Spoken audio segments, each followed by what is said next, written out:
Okay. Hi, yogi0abs. I saw you had a post recently about MGTOW videos being demonetized.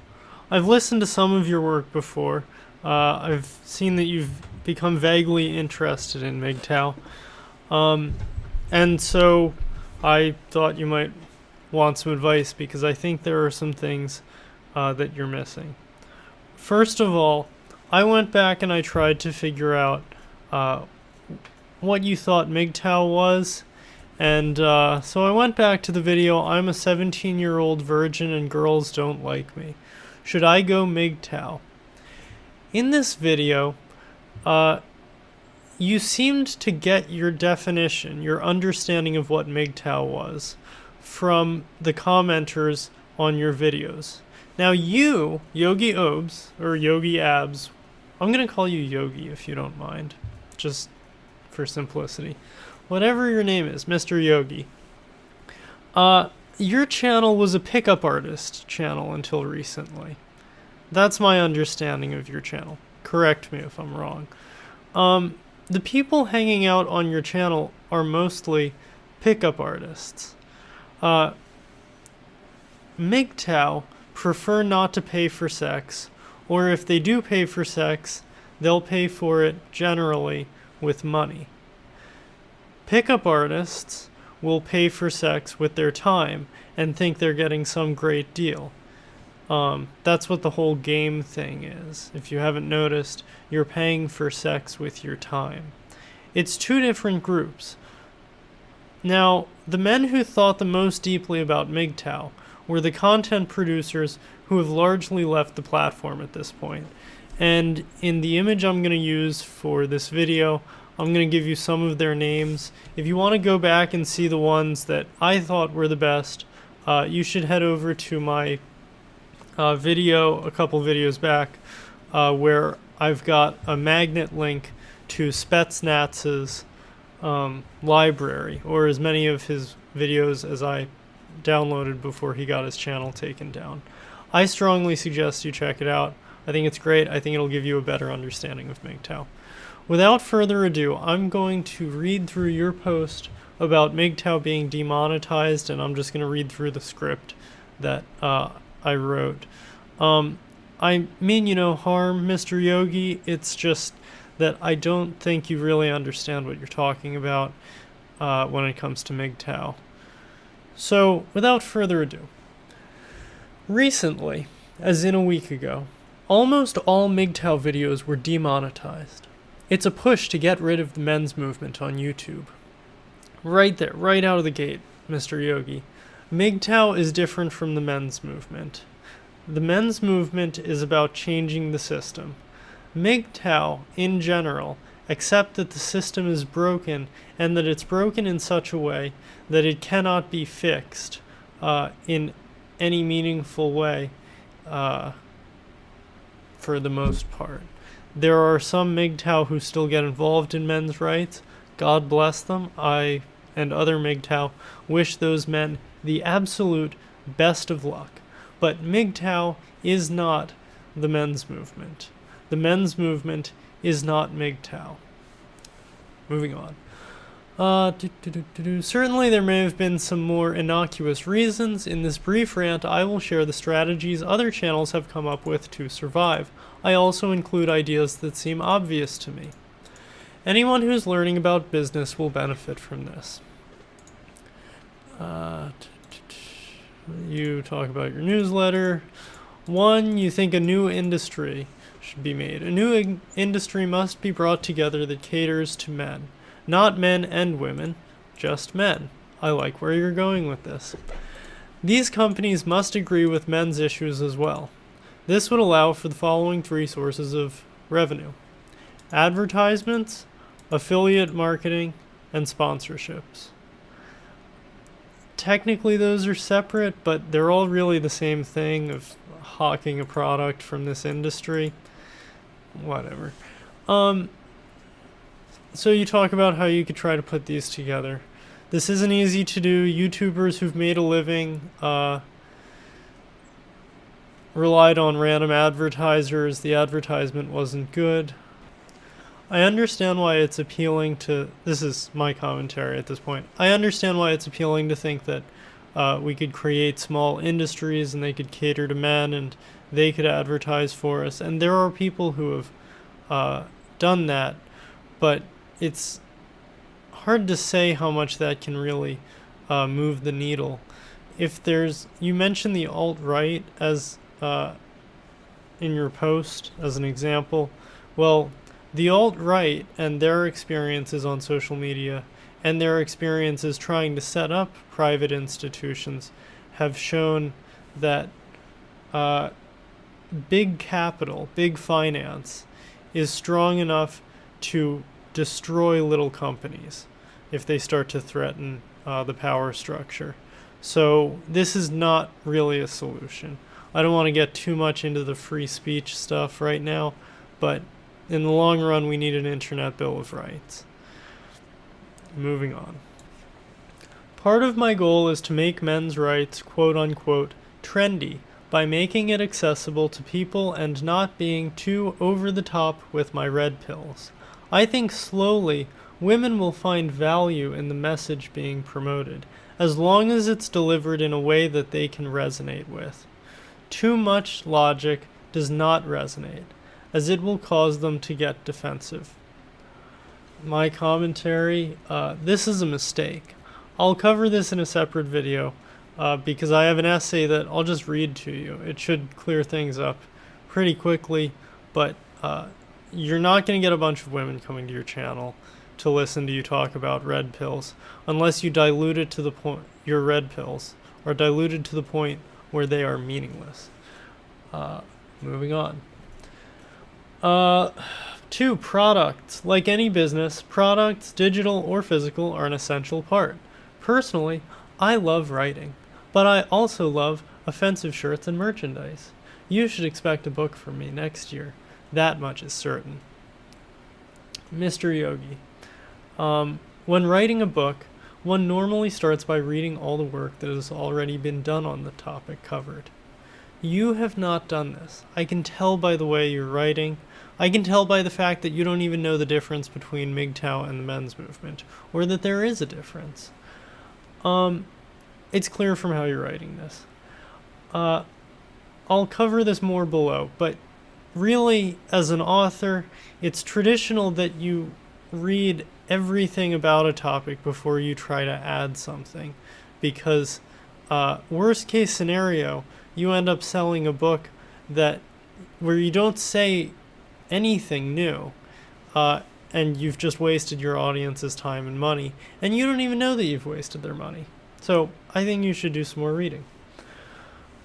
But I think this would be wise for all creators. Here are a list of book ideas for anyone to take. Number 1, reasons for divorce, divorce trends. Number 2, factors creating success in marriage. I'm just going to pause there. MGTOW means, among other things, don't get married. Under current law, a married man has a gun pointed at his head, and his wife has her finger on the trigger. Isn't that sweet? It sounds almost cozy. So romantic. Just a man and a woman sitting together with, again, her pointing a gun at his head. The gun is the divorce court. You should start by reading the book Taken into Custody, you should see it on screen, by Stephen Baskerville. I'll link a used copy below. A successful marriage comes from major changes to the institutions of marriage and divorce. Anything else is Captain Smith rearranging deck chairs on the Titanic. And since this would be a book read, presumably, by mostly men, it would be functionally irrelevant, since women initiate the vast majority of divorces. You get that? You're talking to the people who... you're talking to the people trying to get on the lifeboats. You're not doing anything about the iceberg, to stick with our Titanic metaphor. I'll just keep reading from yours. Oh, wait. Number 3, AWOLT in modern society. Does anyone believe AWOLT? In the video I talked about above that you did, you seemed not to support AWOLT. You seemed to think that there are women who are significantly different from the existing criticisms of women. So I'm not sure exactly what we would want to say there. And again, I suspect that the literature has already been written. Number 4, the effects of the women's movement on the female brain, the ego, the life choices, and the overall happiness. And again, a lot of that research has already been done. My bet is there are books on that. I'm trying to get my hands on a copy of a book that I think would answer that question. But, you add to the body of knowledge by doing more research. There is almost certainly a book that's put together most, if not all, of the research on this already. And the problem is MGTOW doesn't have the money to fund their own research. Anyway, it was a cool idea, I guess. I can think of so many more, and I'm sure you can too. Creating a thriving industry off ideas and things men need, and women who like traditional notions of femininity, could be a wonderful thing. Okay. Again, Mr. Obes, I appreciate your patience with the criticism, but I'm sad to say it has to continue for a little bit. Traditional women are not men's allies. This is another point that's just been covered extensively, and it's a bit disappointing that you missed out on that whole conversation. But I'm glad to catch you up. A traditional woman is just a woman who rejected enough feminist indoctrination to understand that she could maximize her own financial reward by sexually saving herself. That's it. She's just getting the highest price possible for access to her whole, or wholes, plural. She's just getting the highest bid. Yes, there are traditionalist women who care about men, but how many care about men to actively attack male disposability, one of the central issues that men face? Male disposability should be the litmus test for any woman, because that's where the rubber meets the road, and we learn whether she's willing to get less out of her workhorses, the men in society, in order to give them happier and longer lives. But, even setting that aside, we can do a zero-sum loss issue like male genital mutilation. Millions of women across the country have no problem blade raping and sexually torturing their newborn sons for such stupid reasons as their own aesthetic preferences. There is evil in the women of this country, and given how few of them will even put down the knives and stop cutting up their baby boys, I don't know how many you're going to find who would actually give something up for men and make a reasonable dent in the problems that men face. Back to you. A multitude of companies who once catered to men and the free thinker now cater to the left for profit and to avoid crucifixion. This includes GQ, whom I'm ashamed. The Wired magazine, the magazine Wired. There are hundreds of examples, literally. I think this demonetization will lead to good things because we have to put in the work. After industry is created, we need to fund new schools, institutions, and trade organizations that serve men's interests.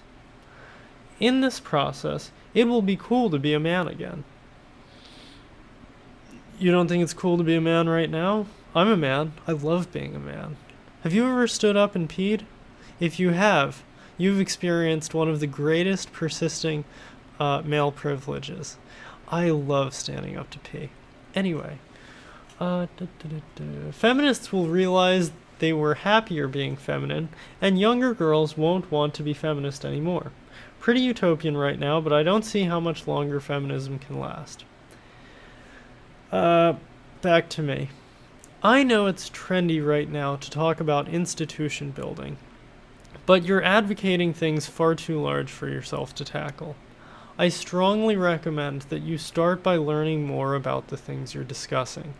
There are already a myriad of manosphere books, and there have been for 25 years.